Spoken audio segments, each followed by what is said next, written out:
সবারই মনে রাখতে হবে, সবারই কাছে এই জন্মভূমি প্রিয়।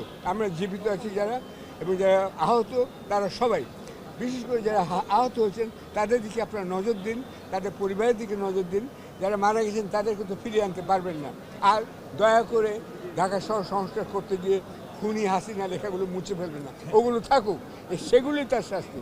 আমি তার মৃত্যু চাই না, কারণ আমি মৃত্যুদণ্ডের বিরুদ্ধে, কিন্তু আমি চাই যে তিনি দেখে যান তাকে মানুষ ঘৃণা করে।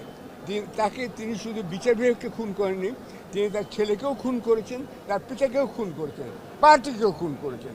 পার্টির সবার যারা কাজ করেন, নিবেদিত প্রাণ অনেক কর্মী আছে যারা দেশকে ভালোবাসেন, আওয়ামী লীগের মধ্যেও আছে।